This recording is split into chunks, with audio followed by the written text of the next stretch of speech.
Facts stands for flexible alternating current transmission system, simply flexible AC transmission system. यह एक power electronic based system होता है जहां पर स्टैटिक डिवाइसेस का यूज किया जाता है टू इन्हेंस और increase the power transmission capability. Facts devices power electronic devices होता है जिसका use conventional AC transmission network में किया जाता है। जब पावर इलेक्ट्रॉनिक स्विचेस का इन्वेंशन नहीं हुआ था तो उस टाइम प्रॉब्लम्स को सॉल्व करने के लिए कैपेसिटर, रिएक्टर और सिंक्रोनस जनरेटर का यूज करते थे with the help of mechanical switches.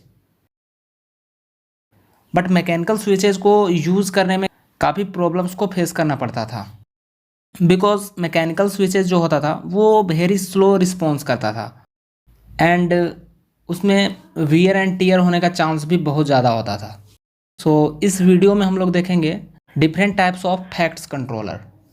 So according to the types of connection, facts controller जो है वो मेनली 4 टाइप का होता है। First one is series connected controller. Series connected controller जो है वो कैपेसिटर और रिएक्टर से मिलकर कंसिस्ट होता है।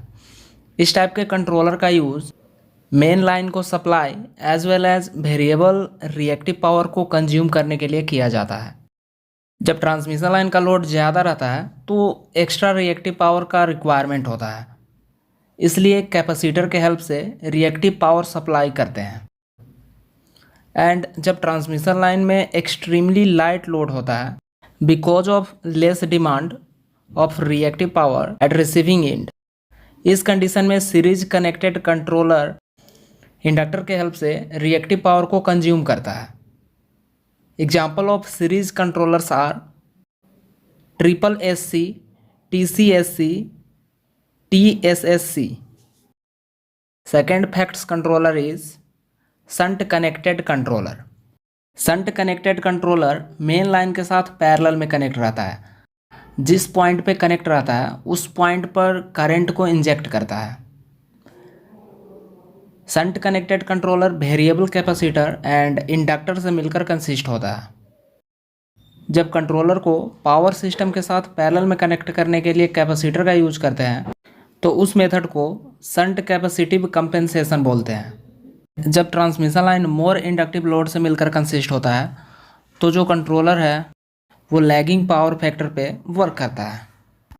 एंड जब कंट्रोलर को पैरेलल में कनेक्ट करने के लिए इंडक्टर का यूज़ करते हैं तो उस मेथड को शंट इंडक्टिव कंपेंसेशन बोलते हैं। Usually this method is not useful in the transmission network, but in the case of very large transmission line the load is disconnected और it operates on no load. Example of shunt connected controller is SVC, that is a static VAR compensator and a static synchronous compensator।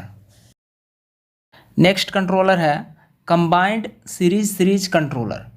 इस type का controller combination of series controller से मिलकर consist होता है। Each controller series compensation provide करता है and real power main line में transfer करता है। Next one is combined shunt series controller.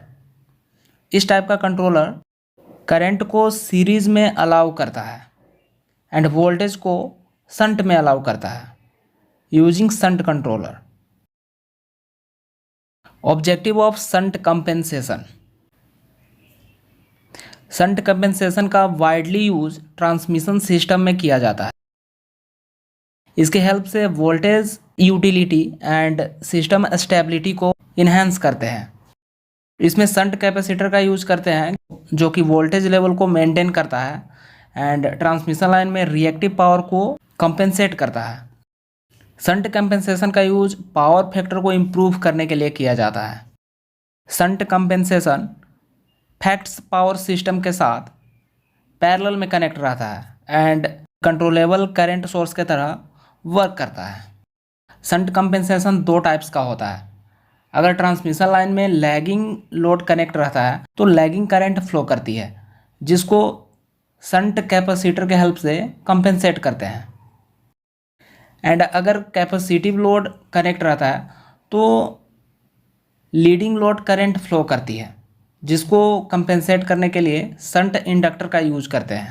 अगर पावर सिस्टम लाइटली लोडेड रहता है तो फिक्स्ड और स्विच्ड शंट रिएक्टर का यूज करते हैं, जो कि वोल्टेज लेवल को मेंटेन करता है।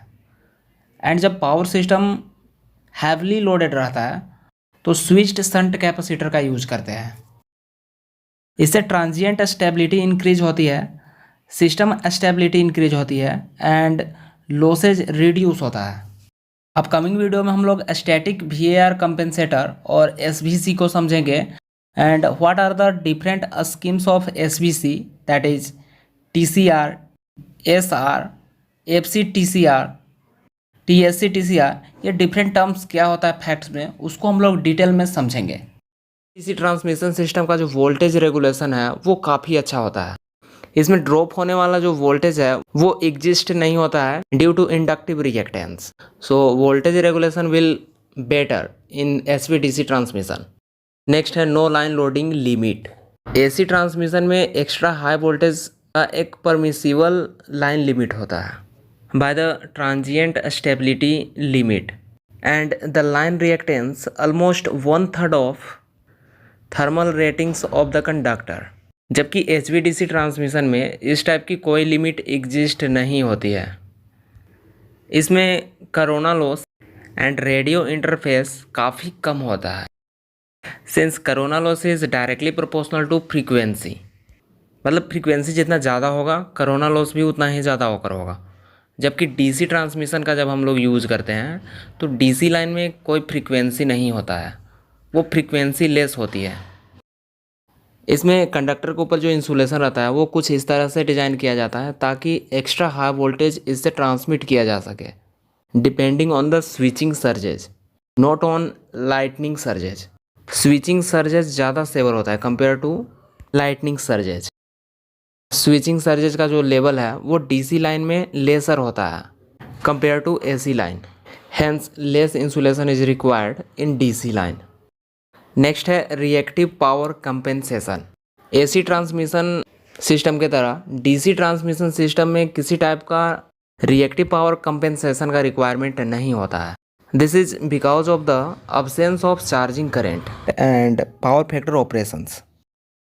जब DC लाइन में शॉर्ट सर्किट ऑकर होता है तो उस टाइम जो फॉल्ट करेंट है उसका वैल्यू लेसर होता है compare to AC line. So we can say HVDC system is better. तो इस तरह से कोई भी टॉपिक को अगर आप इजी वे में समझना चाहते हैं तो चैनल को सब्सक्राइब कर लें और बेल आइकन को भी प्रेस कर लें ताकि वीडियोज आप तक पहुंच सकें।